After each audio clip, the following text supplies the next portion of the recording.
31वां सर्ग 31वां सर्ग। मायारचित श्रीराम का कटा मस्तक दिखाकर रावण द्वारा सीता को मोह में डालने का प्रयत्न। राक्षसराज रावण के गुप्तचरों ने जब लंका में लौटकर यह बताया कि श्रीरामचंद्र जी की सेना सुवल पर्वत पर आकर ठहरी है और उस पर विजय पाना असंभव है, तब उन गुप्तचरों की बात सुनकर और महाबली श्रीराम आ गए, ये जानकर रावण को कुछ उद्वेग हुआ। उसने अपने मंत्रियों से इस प्रकार कहा, 1, 2 मेरे सभी मंत्री एकाग्रचित होकर शीघ्र यहाँ आ जाया। राक्षसों, ये हमारे लिए गुप्त मंत्रणा करने का अवसर आ गया है। 3 रावण का आदेश सुनकर समस्त मंत्री शीघ्रतापूर्वक वहां आ गए। तब रावण ने उन राक्षस जातीय सचिवों के साथ बैठकर आवश्यक कर्तव्य पर विचार किया। 4 दुर्धर्ष वीर रावण ने जो उचित कर्तव्य था उसके विषय में शीघ्र ही विचार विमर्श करके उन सचिवों को विदा कर दिया और अपने भवन में प्रवेश किया। 5 फिर उसने महाबली, महामायावी, मायाविशारद राक्षस विद्युग्जीव को साथ लेकर उस प्रमदावन में प्रवेश किया जहां मिथिलेश कुमारी सीता विद्यमान थीं।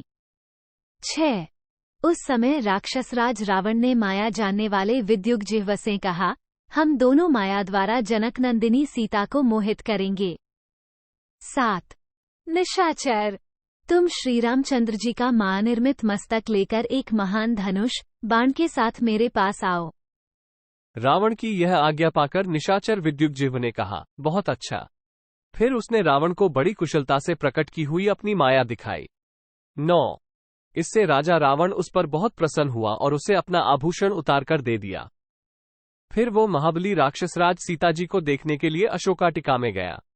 10:1/2 कुबेर के छोटे भाई रावण ने वहां सीता को दीन दशा में पड़ी देखा, जो उस दीनता के योग्य नहीं थी। वे अशोक वाटिका में रहकर भी शोकमग्न थीं और सिर नीचा किए पृथ्वी पर बैठकर अपने पतिदेव का चिंतन कर रही थीं। उनके आसपास बहुत सी भयंकर राक्षसियां बैठी थीं। रावण ने बड़े हर्ष के साथ अपना नाम बताते हुए जंक किशोरी सीता के पास जाकर धृष्टतापूर्ण वचनों में कहा, 13:1/2 भद्रे, मेरे बार बार सांत्वना देने और प्रार्थना करने पर भी तुम जिनका आश्रय लेकर मेरी बात नहीं मानती थी, खर का वध करने वाले वे तुम्हारे पतिदेव श्रीराम समरभूमि में मारे गए। 14:1/2 तुम्हारी जो जड़ थी सर्वथा कट गई, तुम्हारे दर्प को मैंने चूर्ण कर दिया। अब अपने ऊपर आए हुए इस संकट से ही विवश होकर तुम स्वयं मेरी भार्या बन जाओगी। मूढ़ सीते, अब ये राम विषयक चिंतन छोड़ दो। उस मरे हुए राम को लेकर क्या करोगी। 15:16 भद्रे, मेरी सब रानियों की स्वामिनी बन जाओ। मूढ़े, तुम अपने को बड़ी बुद्धिमती समझती थी ना। तुम्हारा पुण्य बहुत कम हो गया था, इसीलिए ऐसा हुआ है। अब राम के मारे जाने से तुम्हारा जो उनकी प्राप्ति रूप प्रयोजन था वो समाप्त हो गया। सीते, यदि सुनना चाहो तो वृत्रासुर के वध की भयंकर घटना के समान अपने पति के मारे जाने का घोर समाचार सुन लो।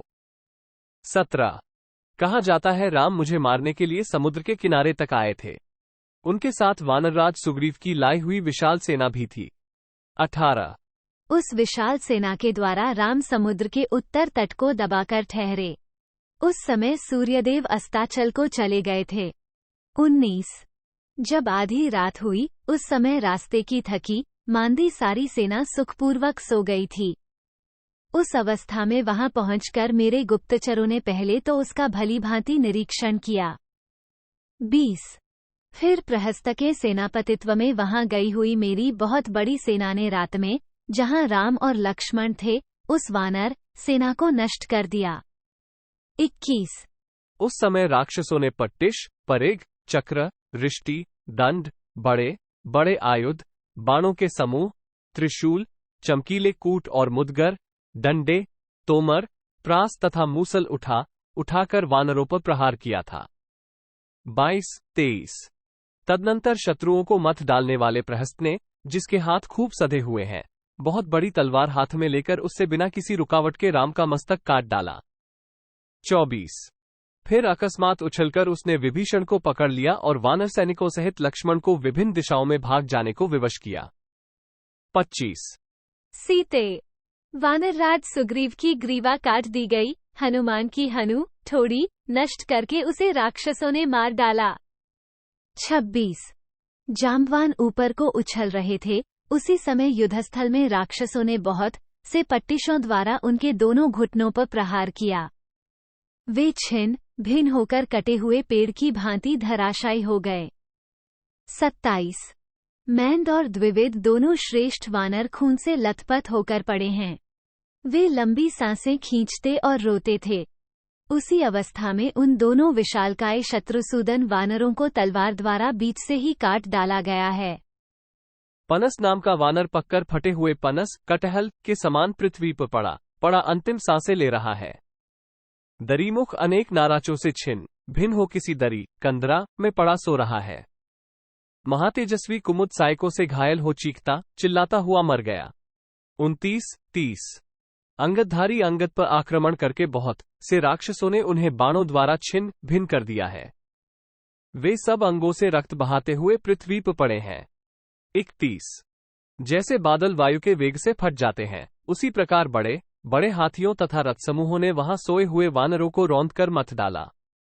32 जैसे सिंह के खदेड़ने से बड़े बड़े हाथी भागते हैं, उसी प्रकार राक्षसों के पीछा करने पर बहुत से वानर पीठ पर बाणों की मार खाते हुए भाग गए हैं। 33 कोई समुद्र में कूद पड़े और कोई आकाश में उड़ गए हैं। बहुत से रीछ वानरी वृत्ति का आश्रय ले पेड़ों पर चढ़ गए हैं। 34 विकराल नेत्रों वाले राक्षसों ने इन बहुसंख्यक भूरे बंदरों को समुद्र तट पर्वत और वनों में खदेड़ कर मार डाला है। 35 इस प्रकार मेरी सेना ने सैनिकों सहित तुम्हारे पति को मौत के घाट उतार दिया। खून से भीगा और धूल में सना हुआ उनका यह मस्तक यहाँ लाया गया है। 36 ऐसा कहकर अत्यंत दुर्जय राक्षसराज रावण ने सीता के सुनते एक राक्षसी से कहा। 37 तुम क्रूरकर्मा राक्षस विद्युज्जिह्व को बुला ले आओ, जो स्वयं संग्राम भूमि से राम का सिर यहाँ ले आया है। 38 तब विद्युज्जिह्व धनुष सहित उस मस्तक को लेकर आया और सिर झुका रावण को प्रणाम करके उसके सामने खड़ा हो गया। उस समय अपने पास खड़े हुए विशाल जिह्वा वाले राक्षस विद्युज्जिह्व से राजा रावण यूं बोला। 40 तुम दशरथ कुमार राम का मस्तक शीघ्र ही सीता के आगे रख दो, जिससे ये बेचारी अपने पति की अंतिम अवस्था का अच्छी तरह दर्शन कर ले। 41 रावण के ऐसा कहने पर वह राक्षस उस सुंदर मस्तक को सीता के निकट रखकर तत्काल अदृश्य हो गया। 42 रावण ने भी उस विशाल चमकीले धनुष को ये कहकर सीता के सामने डाल दिया कि यही राम का त्रिभुवन विख्यात धनुष है। 43 फिर बोला, सीते, यही तुम्हारे राम का प्रत्यंचा सहित धनुष है। रात के समय उस मनुष्य को मारकर प्रहस्त इस धनुष को यहां ले आया है। 44 जब विद्युज्जिह्व ने मस्तक वहां रखा, उसके साथ ही रावण ने वो धनुष पृथ्वी पर डाल दिया।